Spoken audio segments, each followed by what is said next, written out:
Boa noite a todos. Boa noite. Hoje, exatamente 3 de junho de 2025, estamos nós reunidos para estudarmos a obra Missionário da Luz.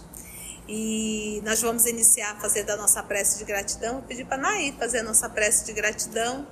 Logo depois a nossa querida Claudinha irá fazer a recapitulação do nosso último estudo. Mas vamos iniciar orando, agradecendo a Deus. Vamos orar? Vamos orar. Amado Mestre Jesus, mais uma vez obrigada, Senhor, pela oportunidade de estarmos aqui na Tua casa para aprender um tanto mais da Tua doutrina, da forma como devemos nos comportar, para que cheguemos a cada dia um pouquinho mais perto de Ti. Abençoa cada um de nós, Senhor, abençoa a Conceição, para que ela seja muito bem intuída para transmitir todos os ensinamentos pertinentes da lição de hoje. Nós pedimos permissão para iniciar esse trabalho conosco, Senhor, hoje e sempre. Que assim seja.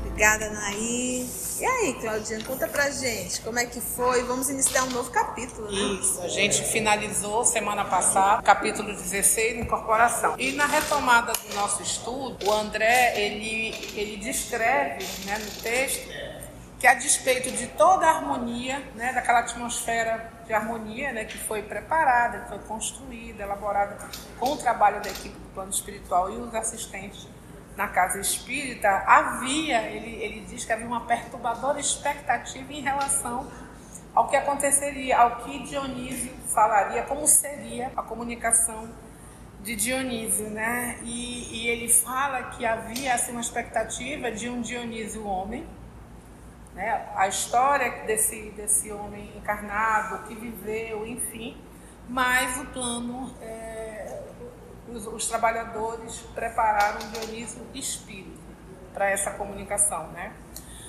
A equipe que estava os presentes na reunião esperavam um pai amoroso, afetuoso, as lembranças desses vínculos familiares, né? Mas a equipe trabalhava assim, para que ele tivesse contido a sua emoção, que ele se mantivesse calmo, inclusive para o bem dos familiares que teriam esse contato, né, que ouviriam, né, esse irmão. E aí Alexandre e Euclides, né, eles se ocupam, né, para que o Dionísio, né, o comunicante, ele trouxesse assuntos necessários, mas para a edificação de todos. Não era uma comunicação de relembrar histórias, de vínculos, de perguntas, mas que trouxesse temas que servisse para o fortalecimento espiritual de todos que estavam ali naquele processo. E que isso acontecesse com dignidade, né, que as lágrimas pudessem ser contidas para que essa emoção ficasse muito mais harmoniosa, né, que fosse caladas algumas situações familiares, que não era o momento, né? E ele falou, a comunicação de Dionísio, André conta, que durou aproximadamente 40 minutos, né? E aí ele se despediu, né? André não entra em detalhes, mas ele se despediu, e ele, no final, repete uma oração intuída, inspirado por Alexandre, né? Que Alexandre dita a ele, muito comovido nesse momento, né? Tudo aconteceu em harmonia, né? Com uma comunicação com o que era possível de elementos para que fosse identificado que era Dionísio, né? Isso não faltou, mas era o que era possível identificar de Dionísio, mas assim, tão logo a atividade encerrou, o André relata que os comentários iniciaram, né? Ele diz que 4/5, isso é muita coisa, né? 4/5 dos presentes não acreditaram na verdade do que tinha acontecido, duvidaram, né, de que era Dionísio, de que aquela fala era dele, né, enfim, incluindo os filhos de Dionísio, que não acreditaram que era o pai fazendo a comunicação, né. Segundo André, só a viúva de Dionísio e mais 3 irmãos da casa espírita, né, se mantiveram junto a Otávia, né, que fez o trabalho todo ali junto, né, fortalecendo, né, o serviço do bem, o serviço à causa do amor que ela estava ali atuando, ou seja, a viúva e mais 3 irmãos, né, de ideal espírita. E aí, André descreve que um amigo, né, que estava presente, né, na reunião, envolvido pelo que ele chama de cientificismo, né, ele dizia, ele consegue reunir ali uma pequena audiência, né, para ouvi-lo, e ele diz que ele não aceita o que ele chama da pretensa incorporação de Dionísio, né, não acreditava que aquilo fosse real, e coloca em dúvida a comunicação que foi operada por Otávio, né, alegando assim que ela conhecia Dionísio, que ela tinha laços de afeição com os familiares de Dionísio, do que ela sabia, né? E que isso na comunicação não teria sido revelado nada que pudesse identificar que era realmente Dionísio que estava ali, né? E ele fala, né, esse amigo cientificista, que o intercâmbio com o plano invisível, né, ele faz quase um discurso ali, né, estaria repleto de enganos, né? E que Otávia, até inconscientemente, ele diz que talvez não fosse por vontade dela, de propósito, mas que ela poderia sentir-se, né? Ela poderia enganar-se vítima de um desvario, né? De uma emoção, enfim. E ele cita também um pesquisador da causa espírita, ele chama Richer. E esse pesquisador, ele tinha um trabalho ele estudou o ectoplasma, né? E aí ele fazia esse trabalho de estudo em médios de efeito físico. E aí ele coloca dúvidas até no trabalho desse pesquisador e diz que as conclusões desse trabalho era inconclusivo o trabalho dele, né? E ele fala assim, e todo mundo ouvia como se ele fosse assim, um oráculo que não falhava. Richer. E ele dizia, ele falava e todo mundo ouvia, entendendo aquilo como verdade, o que ele estava dizendo, né? Alguns diziam desacreditar, né? Aí André fala nos grupos que se formaram ao final, né?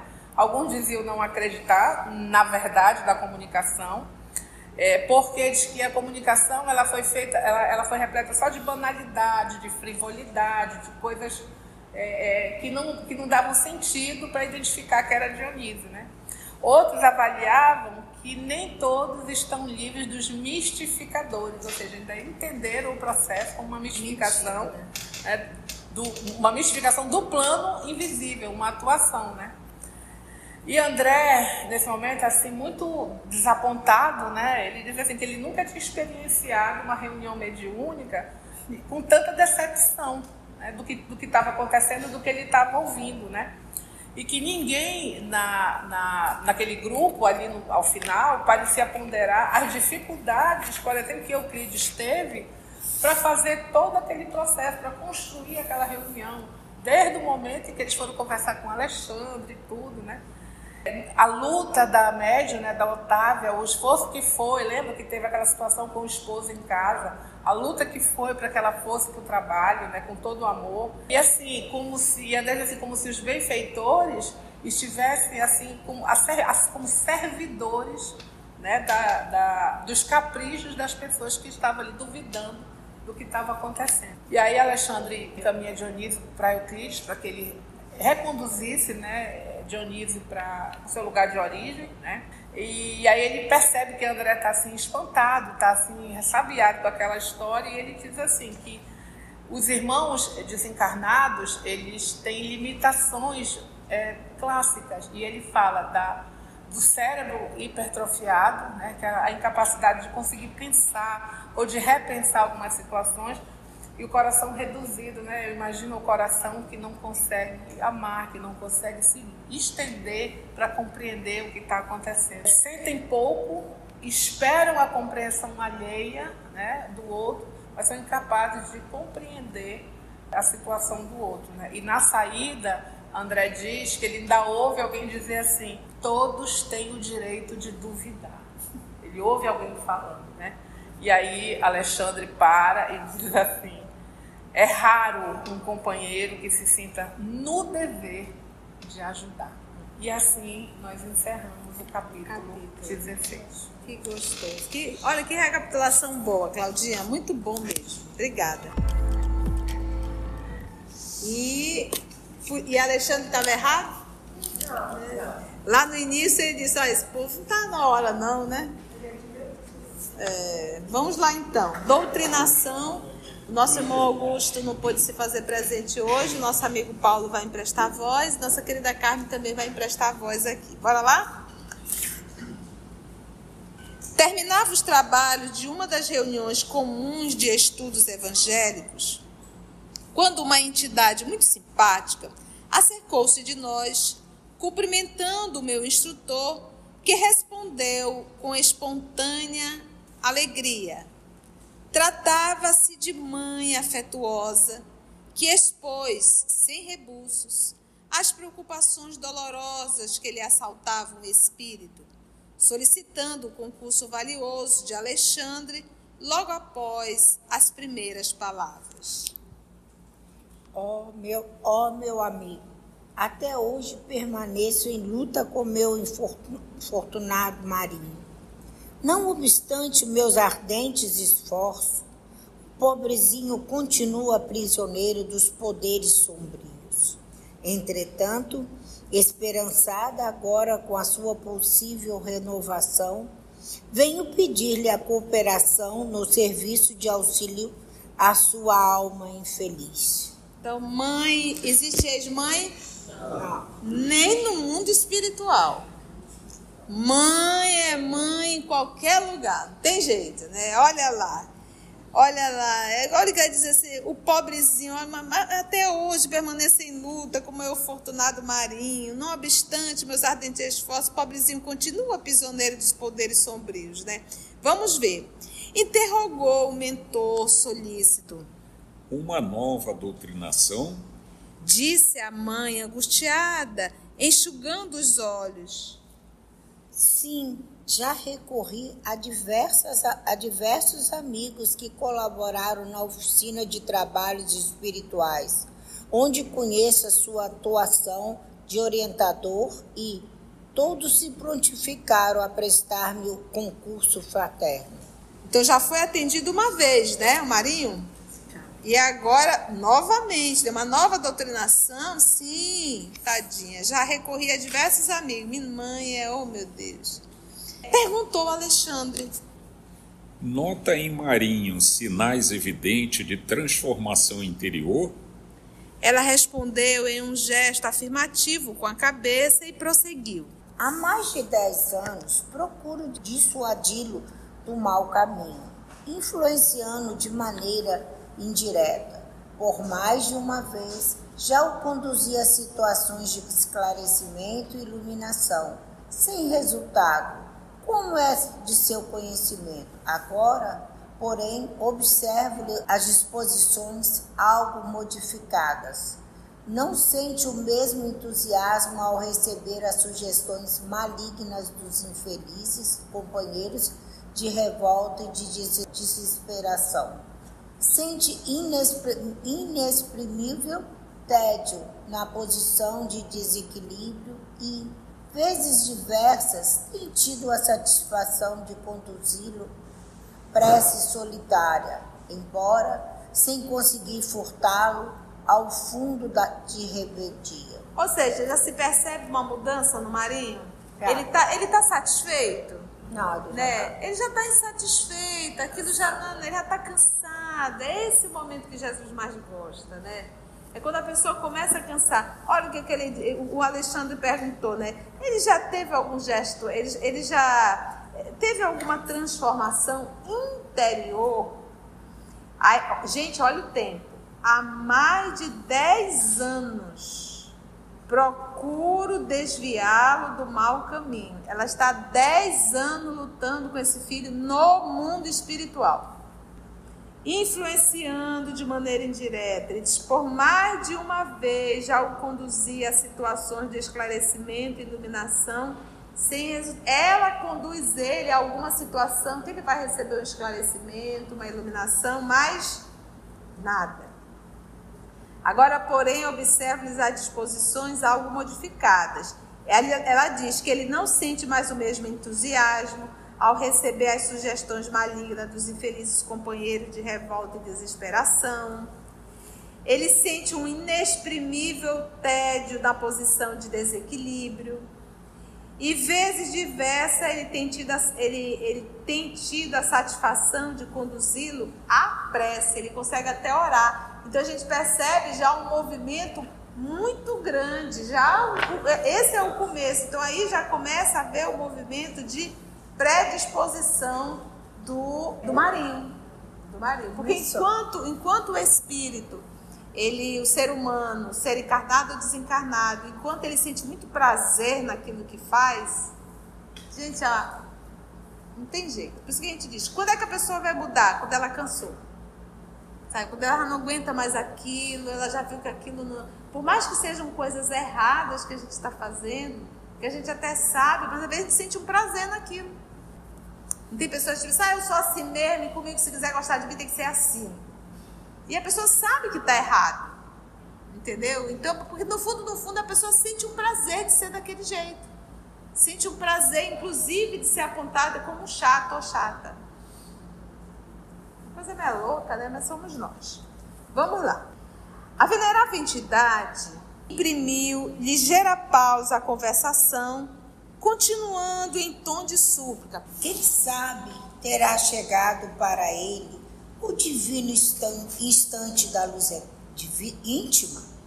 Muito venho sofrendo por esse pobre filho, desviado da estrada reta, e é possível que o Senhor me conceda presentemente a graça de reintegrá-lo na senda do bem.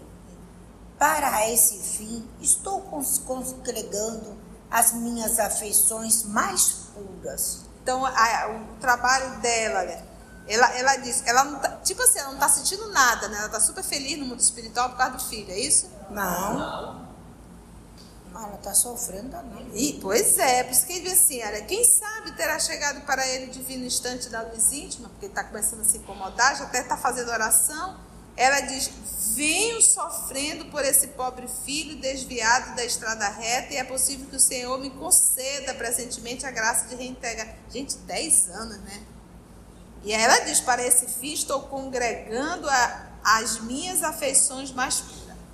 Olha que interessante, você está vendo a bênção da família? Quem não tem um pai e uma mãe? Então você pode ter sido o pior dos piores, mas você tem um pai e uma mãe para interceder por você. Então olha o recurso da espiritualidade de Deus, nosso Pai, para fazer com que nós venhamos a aprender a cuidarmos uns dos outros. Então, família é uma oportunidade que Deus nos dá para cuidarmos uns dos outros. É um exercício. Porque quem é esse filho que tu acarinha? Quem é essa filha que tu acarinha? São eles. Que hoje tu diz amar tanto. Não é verdade? Então a gente percebe aí um recurso da espiritualidade. E olha aqui essa mãezinha agindo e intercedendo. Então sempre teremos alguém intercedendo por nós. Sempre. Não tem ninguém abandonado. Em seguida, fixando o mentor, com estranho brilho nos olhos, implorou: Alexandre, conto com seu apoio decisivo. Preciso trabalhar por Marinho, de cuja desventura me julgo culpada, até certo ponto.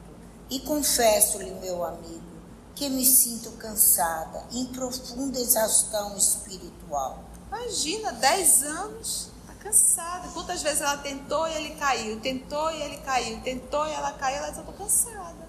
Exclamou o interlocutor, comovido.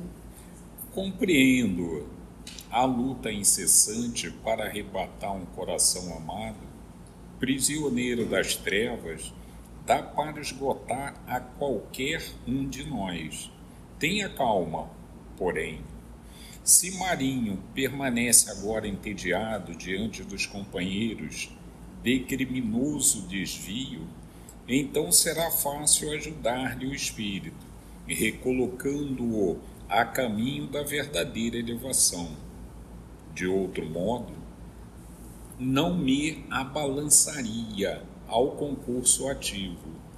Confie em nossa tarefa e façamos por ele quanto estiver ao alcance de nossas possibilidades. Tudo está pronto no campo preparatório. E é isso que é interessante. Gente, toda vez que você cuida de um ser adoecido, você precisa se cuidar. Senão você também adoece. Então, é algo que é necessário a gente buscar. Então, é necessário um repouso, é necessário um dia de você poder afastar para você se restabelecer, porque esgota cuidar do outro. Quando você cuida de um parente com depressão, é algo também muito complexo. Então tem que haver uma rede de apoio muito bom, senão você acaba também adoecendo. Então ele diz, olha, e é interessante quando ele diz assim, a luta incessante para arrebatar um coração amado, prisioneiro das trevas, dá para esgotar a qualquer um de nós, qualquer um. Aí ele pede que ela tenha calma, e ele disse, Marinho permanece agora entediado. Se ele já está entediado frente aos companheiros do crime, né, dos desvios, isso já é ótimo, né, gente? Então será fácil ajudar-lhe o espírito. Por quê? Porque enquanto a pessoa sente prazer naquilo, é difícil. Mas a partir do momento que a pessoa já começa, por exemplo, por que Madalena fez um movimento de mudança muito grande? Porque ela já estava entediada daquela vida. Ela não se sentia feliz com aquilo. Elucidou a respeitável matrona desencarnada. Sim, alguns amigos me auxiliarão a trazê-lo, enquanto outros se encarregarão de ajudar Otávia, encaminhando convenientemente o assunto no agrupamento. Então temos uma pessoa aí, quem é, além do Marinho? Otávio. Quem será Otávio? Muito bem. Otávio é médico. Então, ou seja, por isso que o nome do capítulo 17, doutrinação. Então, eis que a dona Otávia vai para o trabalho novamente. Alexandre, concluiu Alexandre atencioso. Pois bem, na noite aprazada estarei presente, cooperando a favor dele, quanto seja possível. Isso daí é a organização da reunião mediúnica, né? Depois de comovedores agradecimentos, estávamos novamente a sós. Chegou André Luiz. Por que a doutrinação em ambiente dos encarnados? Semelhante medida é uma imposição no trabalho desse teor? Por que a doutrinação em ambiente dos encarnados? Por que existe esse movimento de conversar com os espíritos? E aí ele diz assim, essa medida é uma imposição no trabalho desse teor, ou seja, tem que haver uma doutrinação, uma conversa, um diálogo? Vamos ver a resposta do senhor Alexandre, explicou o instrutor Alexandre. Não é um recurso imprescindível. Temos variados agrupamentos de servidores do nosso plano, dedicados exclusivamente a esse gênero de auxílio. As atividades de regeneração em nossa colônia estão repletas de institutos consagrados à caridade fraternal.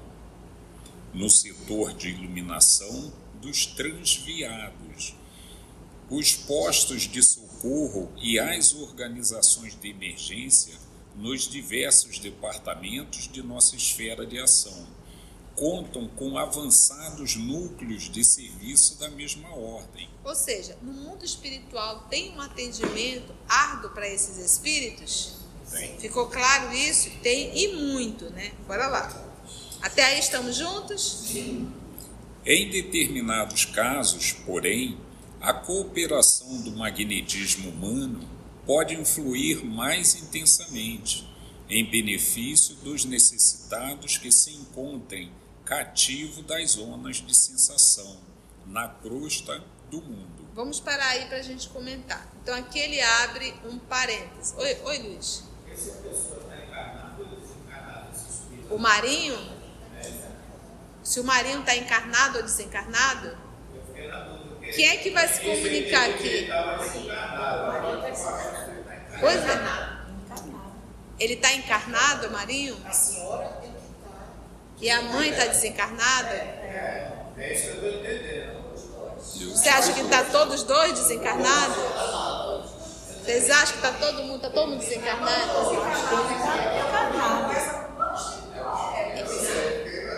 Ótimo, que bom, nós vamos já saber se eles estão encarnados ou desencarnados. Uma coisa nós sabemos, a mãe está desencarnada. E a gente sabe que ele está num processo de apego muito grande às coisas das sensações, né? Então é um espírito que está enrolado aí, dos vícios. Então vamos lendo que a gente vai já descobrir.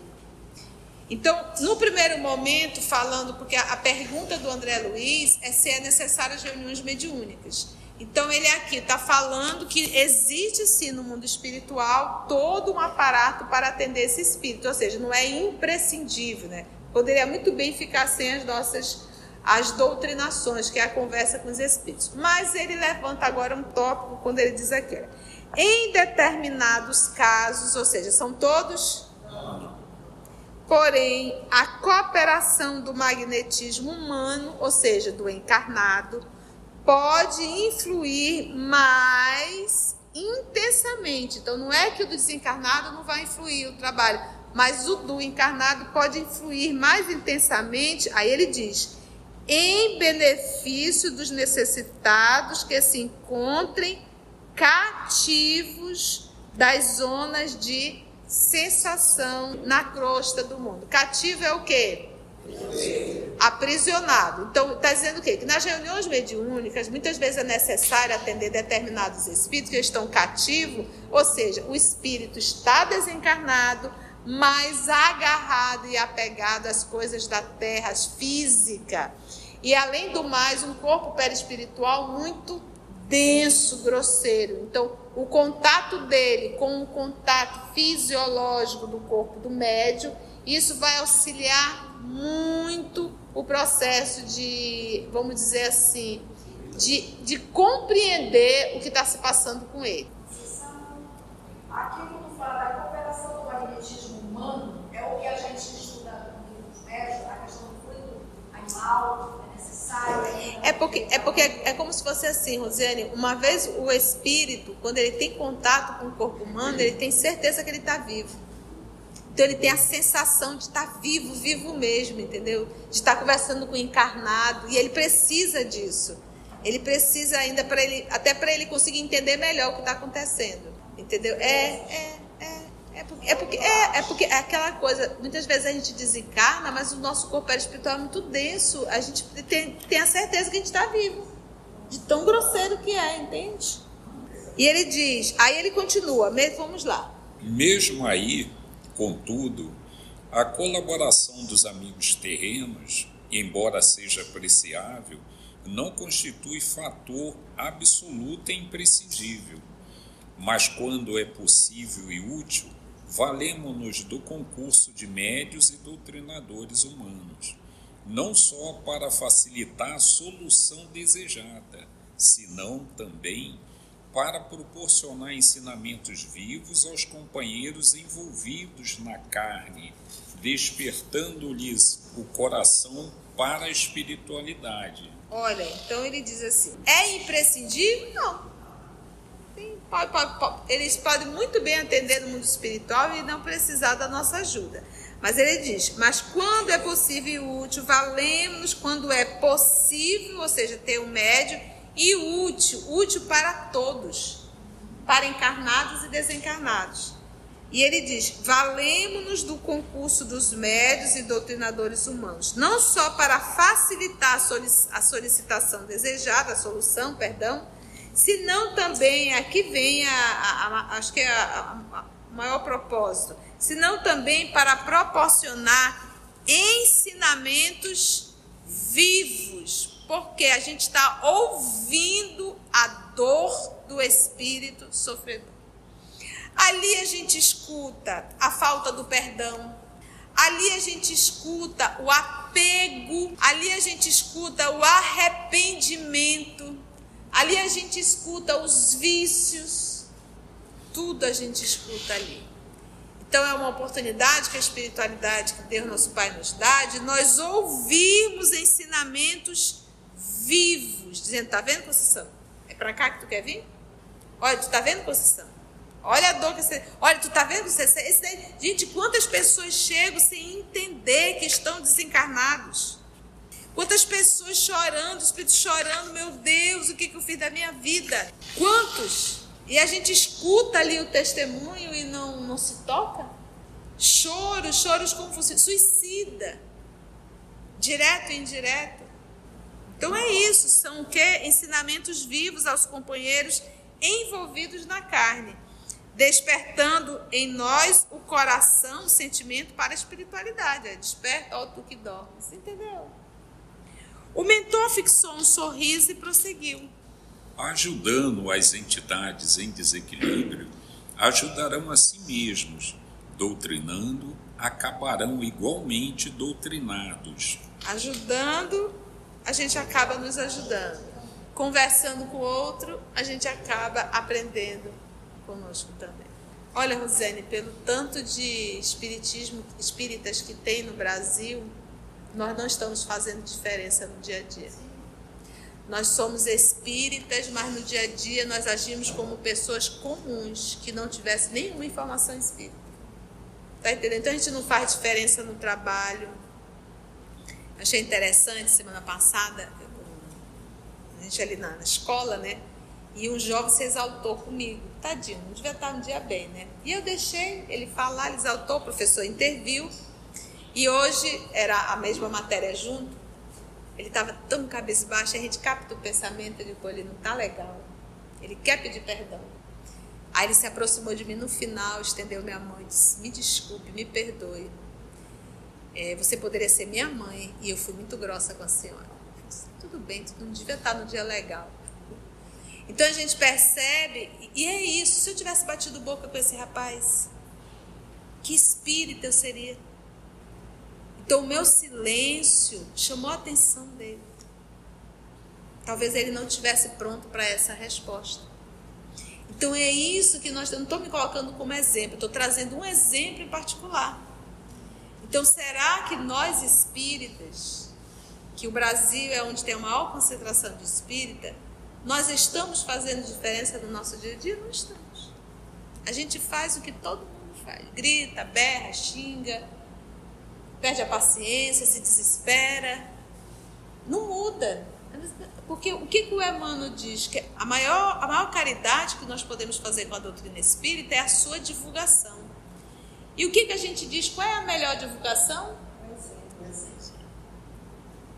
Da mesma forma, se a Carmen tem uma atitude desagradável, vai ter alguém que vai dizer, e ela é espírita. E ela é espírita. Você é um cão, menino. Deus, eu não gosto dessas religiões. Ainda diz assim, não, você não gosta dessas religiões. Mas se é uma atitude que modifique, né? A pessoa vai dizer assim, menina, mas fulano é tão diferente, né? Aí alguém vai dizer, ela é espírita.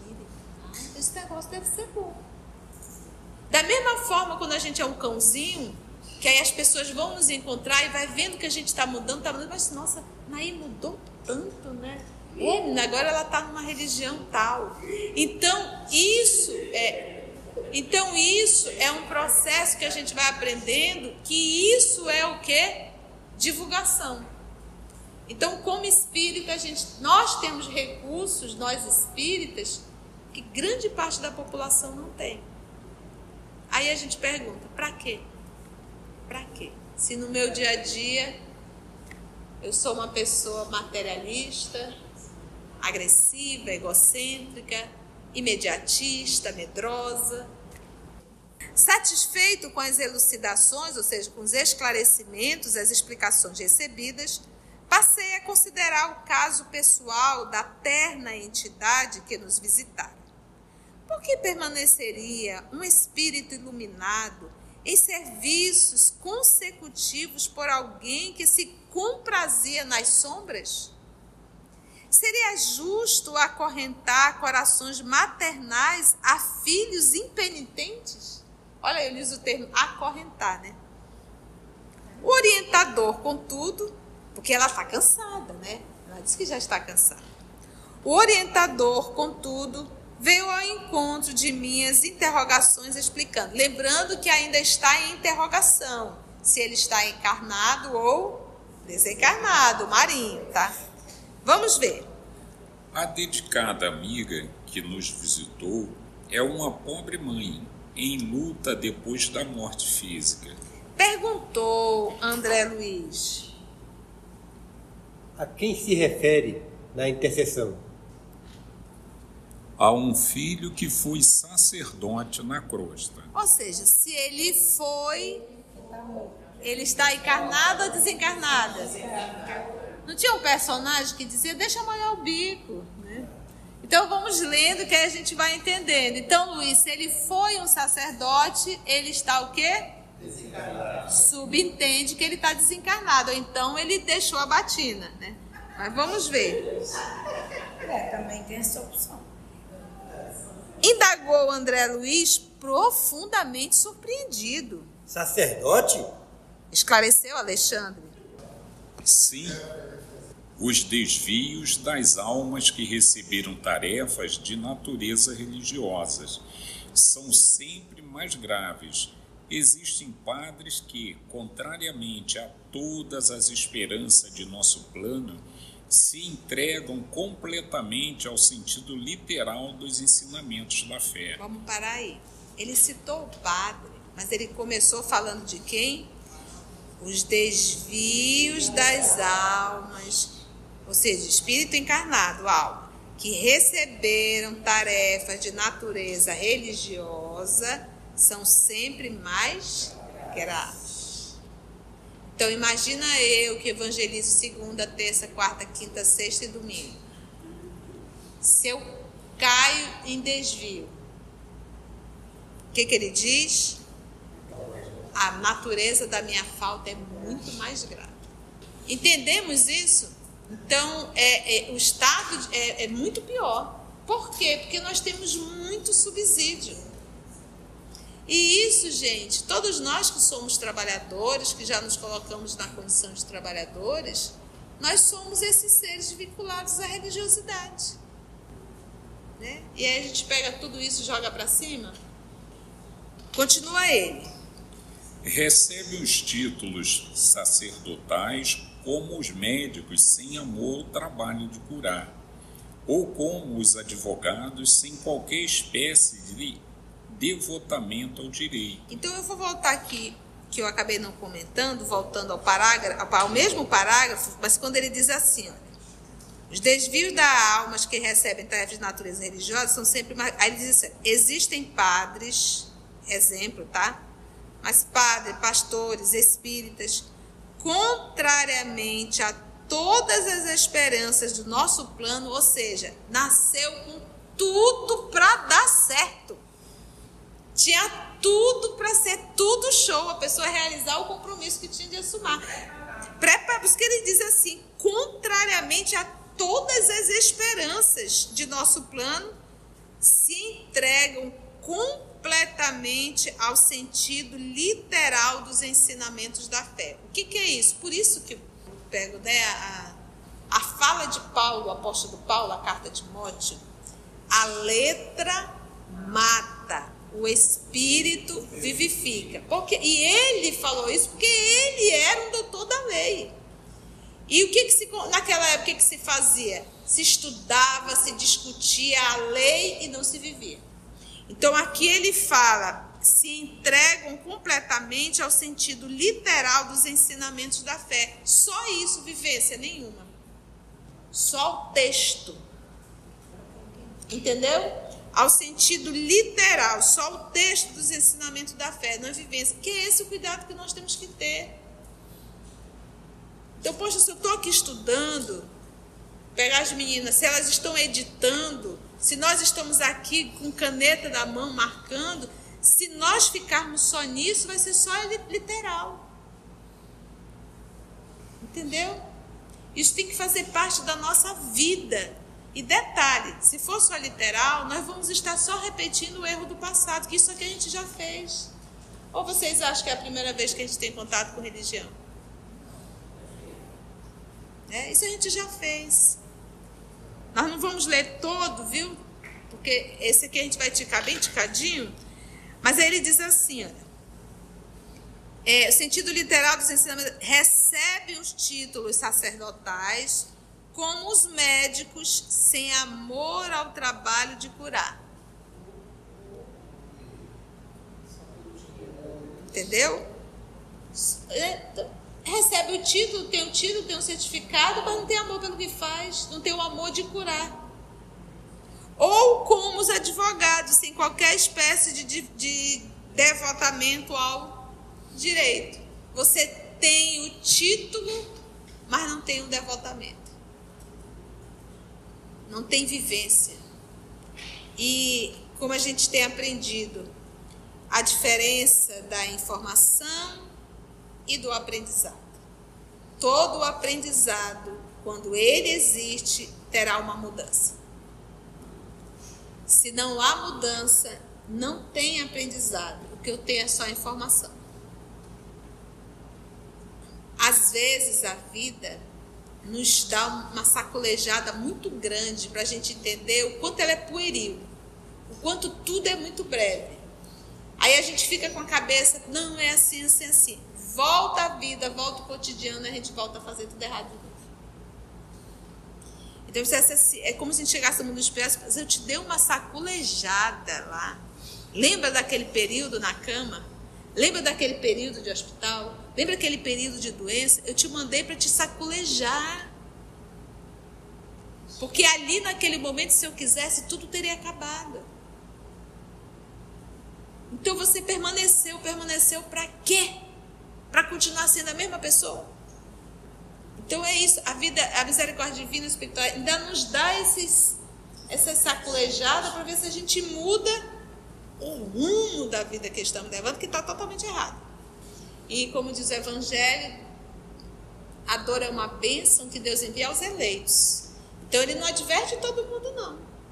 Ele só adverte aqueles que ele sabe que há uma probabilidade enorme de entender o propósito dessa mensagem. Quando ele vê que não dá jeito, deixa seguir o curso. Vamos parar aí? Exatamente aí na fala do senhor Alexandre, e aí a próxima semana a gente vai lendo e comentando, que assim fica muito melhor. Que bom, gente. Algum comentário, alguma colocação, alguma pergunta?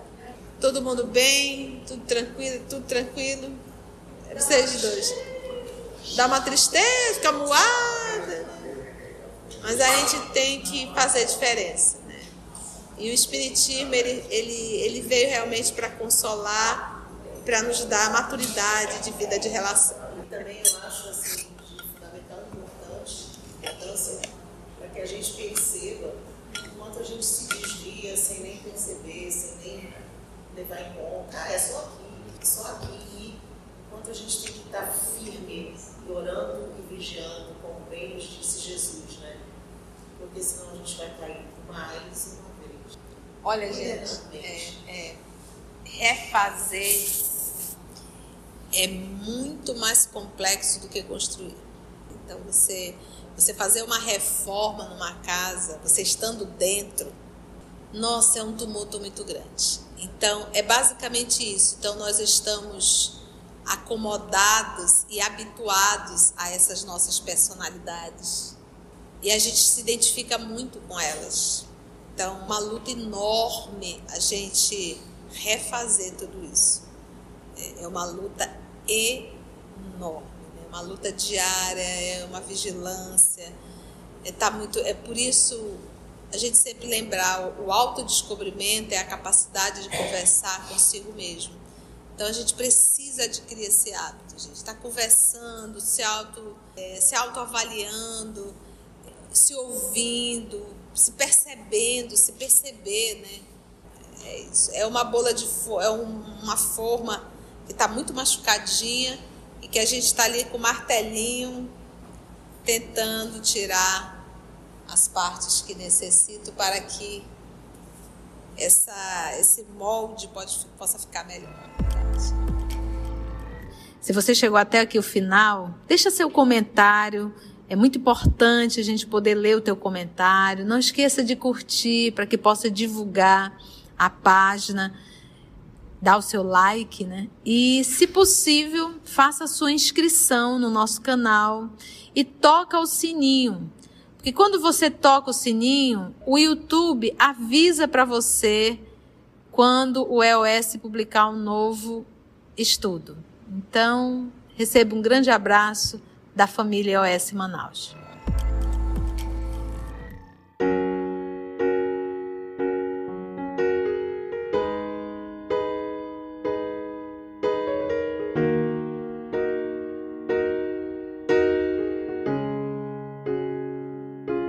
Antes de orarmos em agradecimento, vamos ouvir algumas considerações da tia que destacamos neste estudo para a reflexão dos ensinamentos.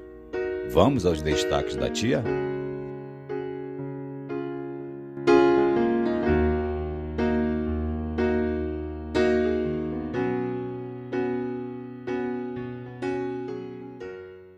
Então você pode ter sido o pior dos piores, mas você tem um pai e uma mãe para interceder você. Então olha o recurso da espiritualidade de Deus, nosso Pai, para fazer com que nós venhamos a aprender a cuidarmos uns dos outros. Então família é uma oportunidade que Deus nos dá para cuidarmos uns dos outros. É um exercício. Porque quem é esse filho que tu acarinha? Quem é essa filha que tu acarinha? Quem são eles que hoje tu diz amar tanto? Porque a gente está ouvindo a dor do espírito sofredor. Ali a gente escuta a falta do perdão. Ali a gente escuta o apego. Ali a gente escuta o arrependimento. Ali a gente escuta os vícios. Tudo a gente escuta ali. Então é uma oportunidade que a espiritualidade que Deus nosso Pai nos dá de nós ouvirmos ensinamentos vivos. Como a gente tem aprendido a diferença da informação e do aprendizado. Todo o aprendizado, quando ele existe, terá uma mudança. Se não há mudança, não tem aprendizado. O que eu tenho é só informação.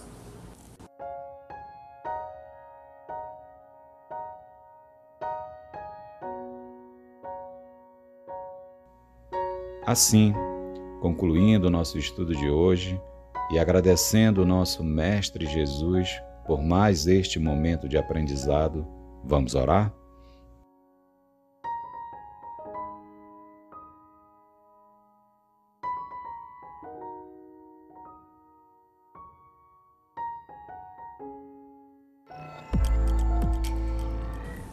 Vamos orar? Vamos agradecer a Deus nosso Pai. Pai nosso, que estás nos céus, santificado seja o vosso nome. Venha a nós o vosso reino. Seja feita a vossa vontade, assim na terra como nos céus. O pão nosso de cada dia dai-nos hoje. Perdoa, Pai, as nossas dívidas, assim como nós perdoamos a quem nos tem ofendido. E não nos deixes cair nas tentações, mas livrai-nos do mal. Ó Mestre amado Jesus, nós te agradecemos por este momento em que recebemos, Senhor, a luz que nos tira das trevas que carregamos ainda dentro de nós, as imperfeições que nós adquirimos por desobediência ao Deus nosso Pai. Mas aqui nos encontramos, Senhor, rogando a tua misericórdia para que nos sustente a força e a coragem, a perseverança de trabalharmos o nosso mundo íntimo para aprendermos, Senhor, a valorizar a vida e as oportunidades, para acalmar as nossas dores, para fortalecer a nossa nossa fé, caminhando sempre, como tu nos ensina, a perseverança, a insistência de buscar em ti, porque tu és o caminho, a verdade e a vida. Todo o remédio que cura as nossas almas enfermas. Graça te damos, Senhor, que tenhamos força para fazer a vontade de Deus nosso Pai. Que assim seja.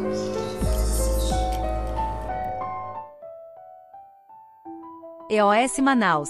Estudando para servir ao Cristo.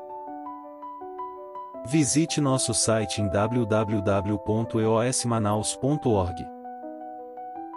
No YouTube, procure o canal EOS Manaus. Participe do nosso grupo no Facebook. No Instagram somos @EOS Manaus. Escute e estude na Rádio Manaus de Estudos Espíritas. Estamos, também, em diversas plataformas de áudio. Procure EOS Manaus, no seu aplicativo preferido. EOS Manaus. Estudando para servir ao Cristo.